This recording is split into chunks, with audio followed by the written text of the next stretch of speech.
Mark Lewis, welcome back to the Human Capital Innovations Podcast. Hey, great to be with you again, Jonathan. Thanks for having me. Yeah, thank you so much for joining us from the Baton Rouge area. I'm south of Salt Lake City in Utah.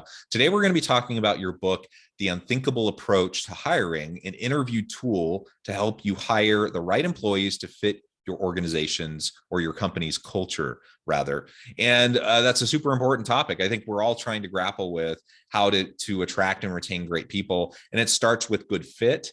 And it starts with that whole recruitment process and the interviewing that we go through. And so hopefully we're able to attract a good pool of applicants, but then how do we sift through them and how do we actually know who's going to be a good fit? That's a challenge. And that's always been a challenge. I'm not sure we're much better at it today than we were decades ago.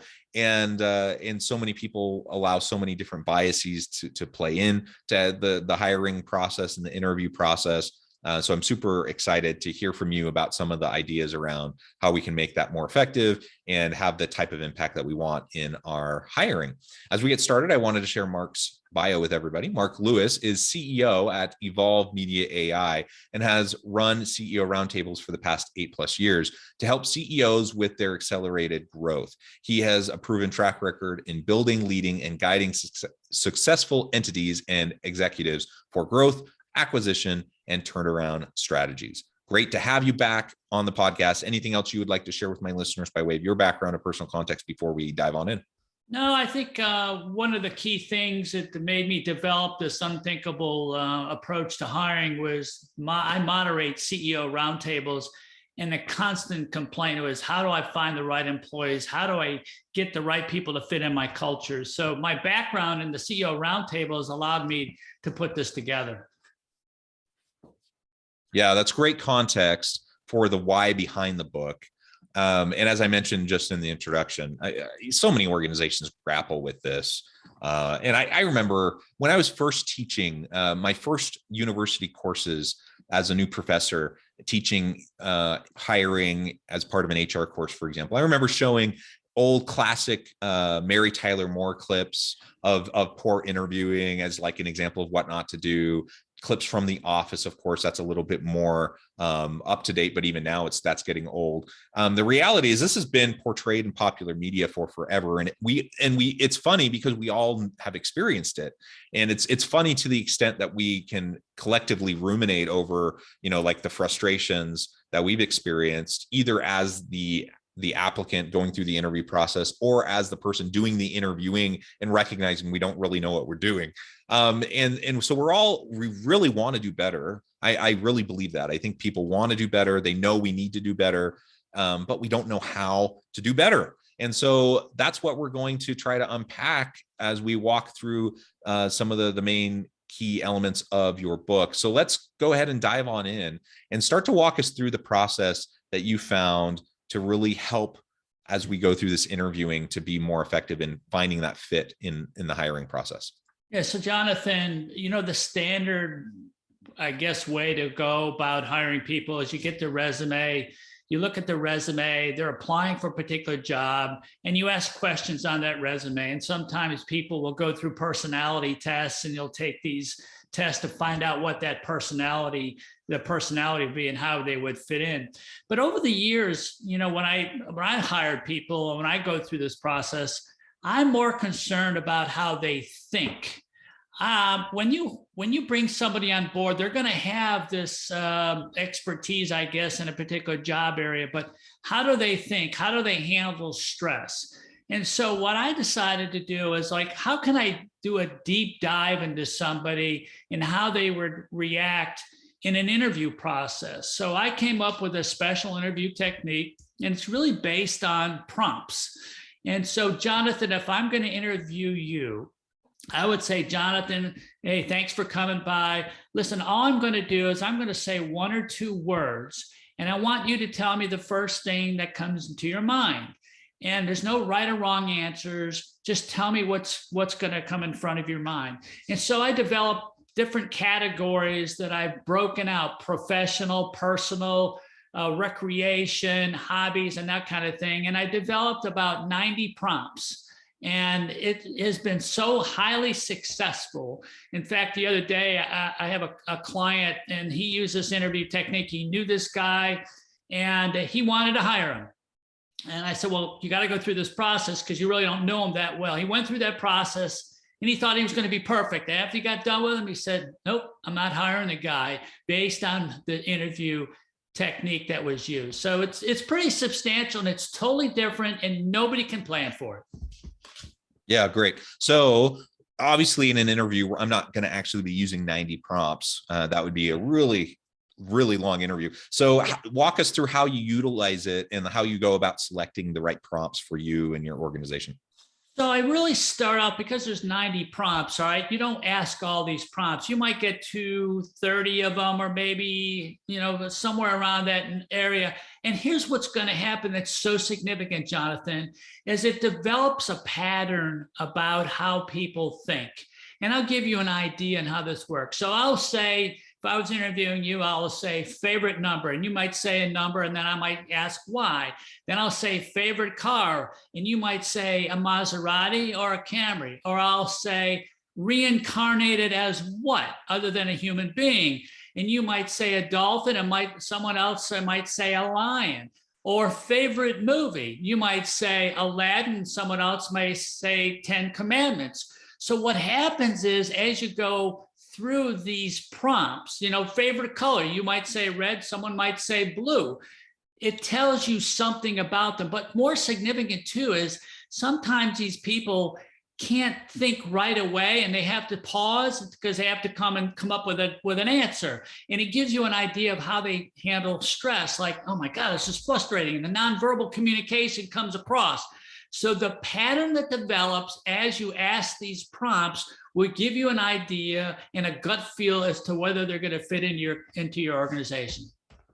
Yeah, and to just put a fine point on this, there's not like wrong or right answers to these prompts. It's like, if my favorite color is green, that's not better or worse than whether my favorite color is orange or black or whatever, right? And so it's not a matter of really what the response is. It's just putting people in the situation where they're kind of rapid fire giving responses and thinking on their feet and just recognizing how is that going to fit with what you're going for. You were asking some of those questions. I was thinking, what would some of my answers be? And, based on, like, let's say, for example, the car question. Well, my favorite cars, I actually drive 2 electric vehicles. And so that's my favorite. And it doesn't even matter what the brand is, but I drive 2 different electric vehicles and I share that. That tells you something about me, my values, what's important to me. And it's not right or wrong. I could drive a Ram truck and that's fine too. That tells me something else about, what my values might be. And that's fine. And so the whole point is through this kind of an interactive approach, now I'm getting to know a little bit more. I get to peek behind the curtain a little bit, regarding this candidate and what really makes them tick. And that's really the whole purpose of this, isn't it?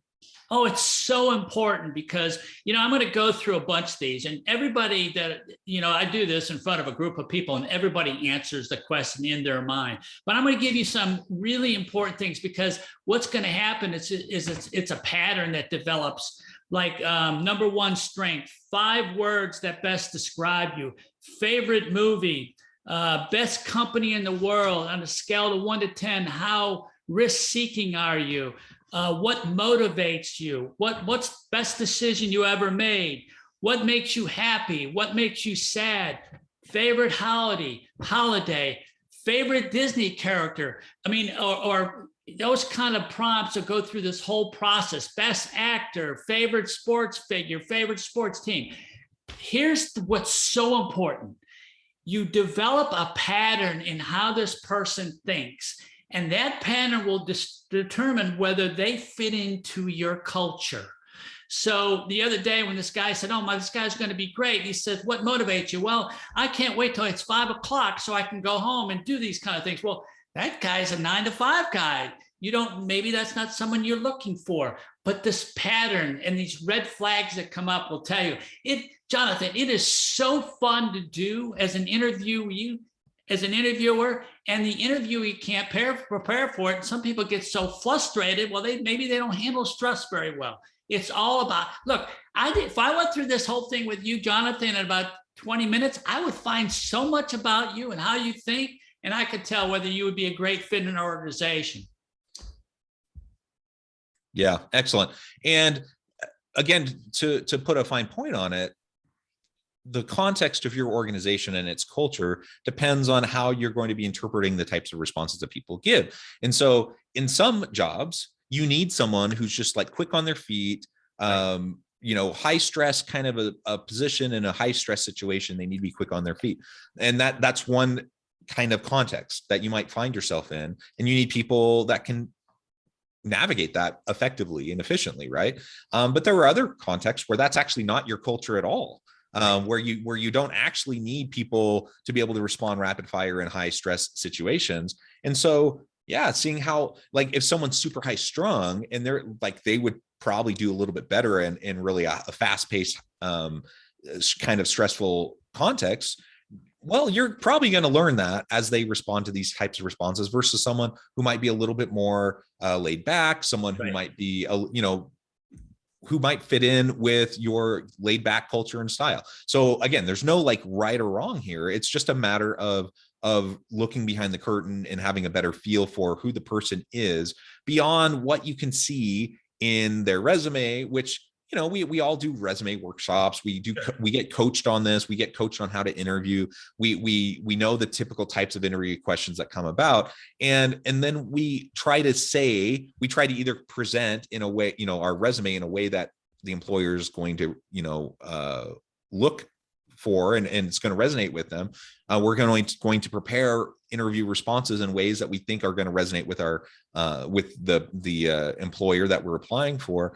And is that truly who we are? Is that our authentic individual characteristics?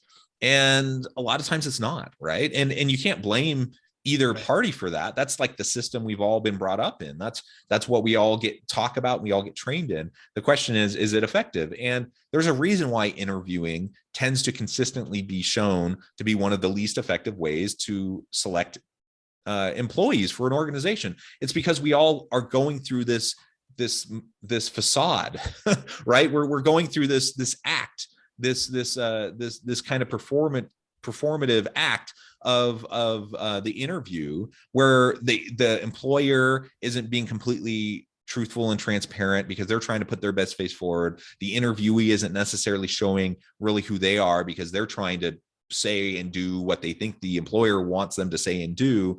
And so it's a facade. And we have to get past that. If we can't get past that, then interviewing really is not going to be effective.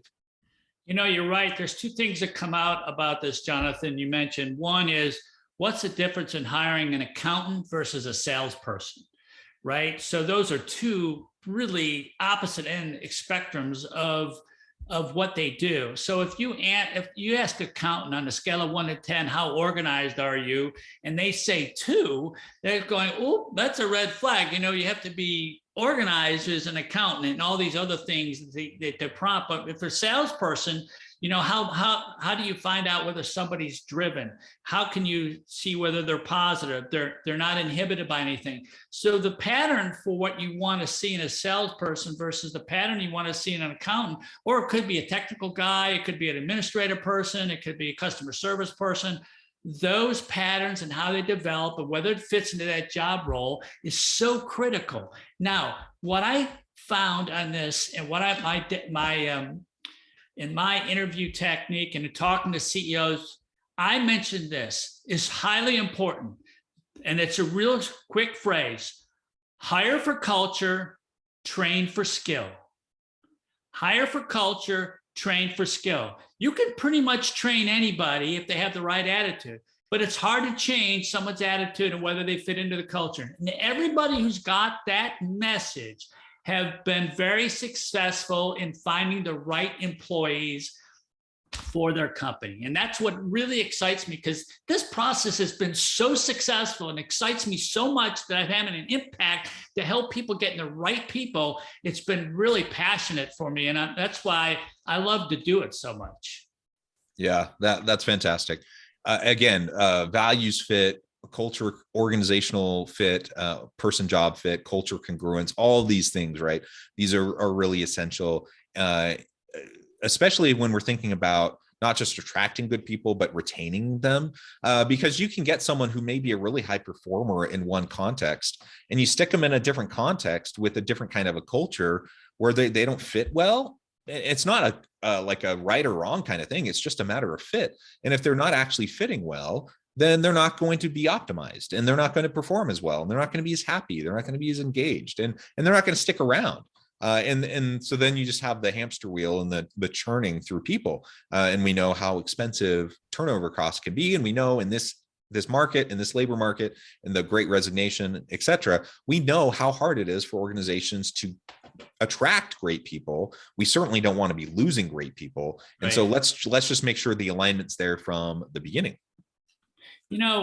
Turnover is very substantial. If you hire the wrong person, it can take months, and it's very costly when you think about hiring the wrong person. But the other thing you brought up, which I think is important, is you might have a good person that fits into your culture, but they're in the wrong seat. So you have the right fit, the right person, but in the wrong seat. So sometimes you need to transition these people to another area that they can be effective and that they want. So that's part of the retention process. And I always say this, Jonathan, I said the best way to lose A players is to tolerate C players. So what you need to do is make sure you have all these people that feel like they're part of a family, but if you have a bad egg there, it really becomes toxic to the rest of the employees. I can't tell how many times when they said, hey, we got to get rid of this person. I said, well, get rid of them, because they're hurting everybody else. And when they finally do it, everybody seems to be uplifted. Everybody seems to feel better that happened. So there's certain dynamic. You got to hire right people. You got to make sure that you provide the right tools and resources for them to be successful, and to have that family culture, that they're part of something that's really important. Yes, absolutely. Very well said. Wonderful. So where do we take it from here? So I'm listening to this episode. I'm learning about your approach, your framework, your interview tool, and the prompts. I'm thinking, oh, this sounds great. Obviously I can get the book. I think that's a good step, but what else beyond that? What can I do if I'm really trying to make my hiring more effective, if I'm trying to make my interviewing more effective?